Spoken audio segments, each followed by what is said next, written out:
Press conference. International model. Tina ने तो इतना बड़ा कभी सोचा भी नहीं था। आज वो सिर्फ प्रणय को उसके लिए ही सजा देना चाहती थी और खुद को दोबारा से इस इंडस्ट्री में खड़ा करना चाहती थी। वो बस अभी प्रणय गुलाटी और यूसुफा को उनके किए की सजा देना चाहती थी।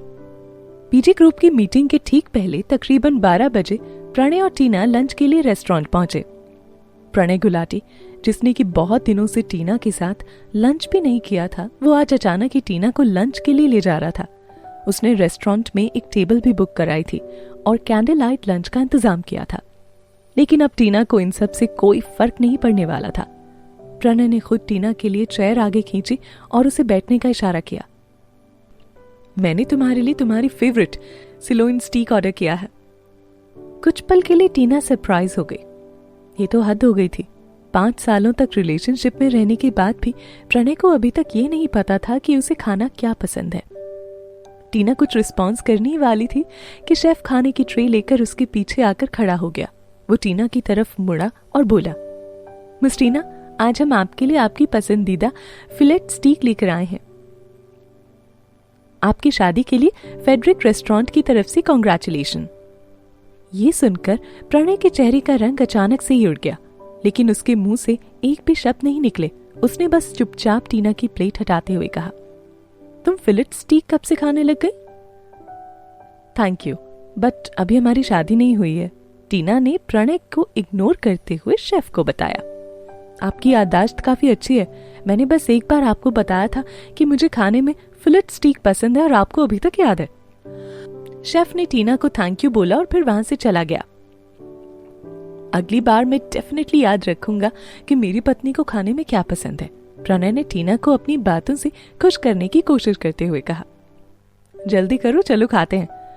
हमें अभी वापस जाकर मीटिंग करके प्रेस कॉन्फ्रेंस की भी तैयारी करनी है ना, टीना ने अंदर से व्यंग्य के भाव से बोला। इसी वक्त उससे एक मैसेज आया। ये 0819 के नाम से था।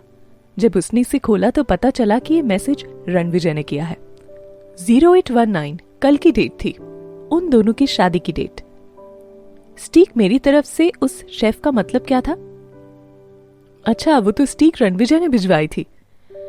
टीना के चेहरे पर हंसी आ गई और उसने टेबल के नीचे हाथ करके मैसेज टाइप करके लिखा, तुम्हें कैसे पता चला कि मैं यहाँ पर रहूंगी?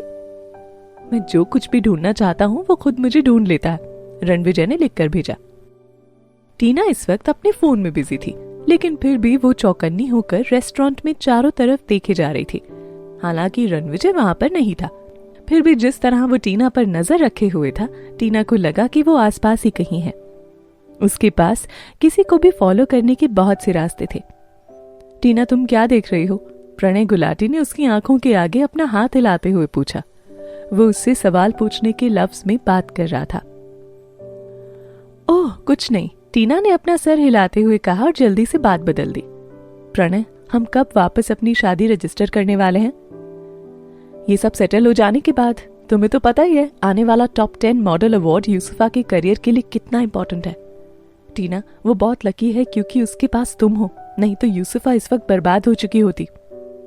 प्रणय ने टीना के गिलास में रेड वाइन डालने के बाद उसे उसकी तरफ बढ़ाते हुए कहा, जो कुछ भी तुम चाहते हो वो वापस लाने में मैं तुम्हारी मदद करूंगी, टीना ने हल्की मुस्कान के साथ कहा।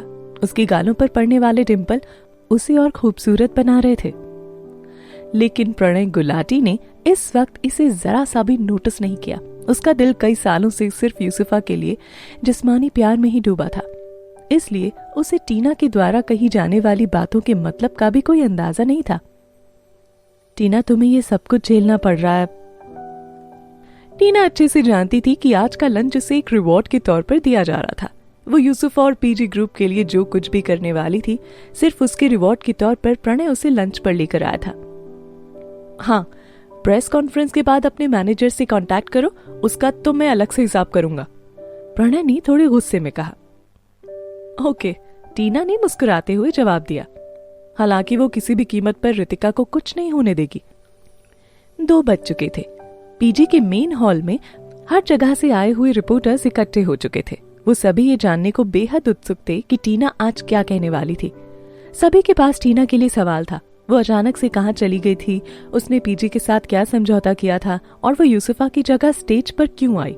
इस तरह के हजारों सवाल टीना से पूछे जाने वाले थे। 3 बज चुके थे। साधारण से कपड़े पहने हुए टीना अपने बॉडीगार्ड के साथ वहां पहुंची। वो धीरे धीरे स्टेज पर चढ़ी और अपना चेहरा भीड़ के आगे कर दिया। सभी रिपोर्टर्स उससे सबसे पहले सवाल पूछने के लिए आपस में लड़ रहे थे। टीना, आपका नाम सर्च रैंकिंग में सबसे पहले स्थान पर चल रहा है और ये अभी भी बहुत सर्च किया जा रहा है। क्या आपने इस पोजीशन पर आने के लिए पैसे दिए हैं? टीना, आप और यूसुफा दोनों ही पीजी के मॉडल हैं, लेकिन पिछले कुछ सालों से सिर्फ वो ही लाइमलाइट में नजर आती हैं। क्या आपको कंपनी द्वारा प्रमोट नहीं किया जा रहा है, इसीलिए आपने उसके फेम को हासिल करने के लिए सब किया? टीना, क्या आपने ये सब खुद को मशहूर करने के लिए किया है? इस बेहद अव्यवस्थित माहौल को संभालने के लिए कंपनी के स्टाफ जल्दी से रिपोर्टर्स को पीछे की तरफ करने लग गए। जब सब कुछ कंट्रोल में हो गया तब टीना को बोलने के लिए कहा गया। सबसे पहले मैं आप सभी से माफी मांगना चाहती हूँ। मेरी वजह से कंपनी को नुकसान हुआ और यूसुफा को भी परेशानी उठानी पड़ी। HF क्राउन के स्टार शो में मैंने बिना कंपनी और यूसुफा की जानकारी के ही स्टेज पर जाने का फैसला खुद से लिया था। ये सब जो कुछ भी हुआ, इसमें मेरी कंपनी, पीजी ग्रुप और यूसुफा का कोई भी हाथ नहीं है। मैं खुद को लाइट में लाने के लिए ये सब कर रही थी, लेकिन अब मुझे अपने किए पर बहुत पछतावा है और मैं आप सभी से इसके लिए माफी मांगना चाहती हूँ। लेकिन मेरी मैनेजर का इसमें कोई हाथ नहीं था। वो सिर्फ मेरे ही दिए गए ऑर्डर्स को फॉलो कर रही थी। मैं अब हर चीज की जिम्मेदारी खुद पर लेती हूँ।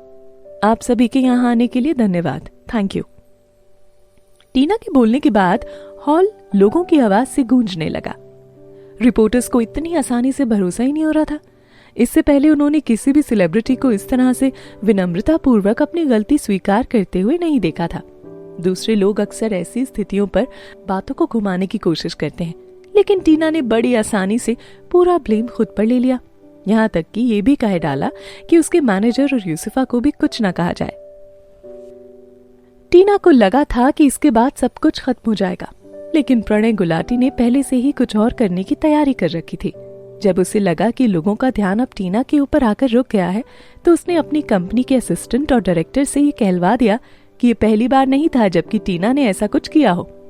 लेकिन कंपनी और मैं उसे एक और आखिरी मौका देते हैं। टीना, हम आशा करते हैं कि तुम अपनी गलतियों से सीखोगी और अब दोबारा कभी भी ऐसा कुछ नहीं करोगी।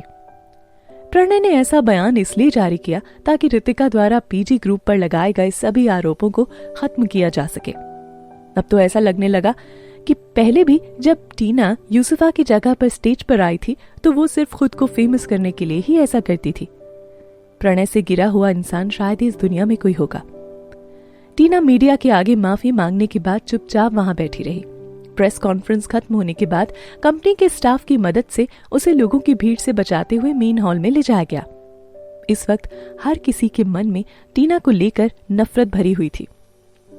जब से टीना ने सबके सामने अपनी गलती मानते हुए पूरी जिम्मेदारी खुद पर ली थी, तब से पब्लिक उसे सिर्फ गुस्से की नजर से देख रही थी। लेकिन अभी तक लोगों को अंदर की बात नहीं पता थी। उन्हें बस सब कुछ ऊपर से ही दिख रहा था। बिजनेस मीटिंग से बाहर आने के बाद रणविजय को अपने स्टाफ के द्वारा इसके बारे में थोड़ा बहुत सुनने को मिला। उसने तुरंत ही अपने असिस्टेंट से आज के प्रेस कॉन्फ्रेंस में हुए हर एक चीज की डिटेल में जानकारी ली। सर, क्या आप टीना मैम के लिए अब कोई स्टैंड लेंगे? नहीं, अब नहीं। मैं देखना चाहता हूँ कि वो इन सब से कैसे निपटती है, रणविजय ने शालीनता से जवाब दिया। उसने पहले ही बताया था कि वो देखना चाहता है कि टीना इस पर कैसे रिएक्ट करती है। पहले भी उसने 2 बार टीना की मदद की थी, लेकिन इस बार वो देखना चाहता था कि टीना इस समस्या को कैसे हल करती है। रणविजय की पत्नी के रूप में क्या वाकई में टीना इतनी मजबूत है? यहाँ बस इतना ही। आगे की कहानी जानने के लिए सब्सक्राइब करें पॉकेट FM चैनल को और बेल आइकन क्लिक करके अगले एपिसोड का नोटिफिकेशन पाएं। लेकिन आप सारे एपिसोड अभी सुनना चाहते हैं तो डाउनलोड करें हमारा pocket FM app. Link description में है, जहां आप पाएंगे इस शो के सारे एपिसोड्स और साथ ही इसके जैसे और भी बेहतरीन शो। तो देर किस बात की, अभी डाउनलोड करें पॉकेट FM ऐप।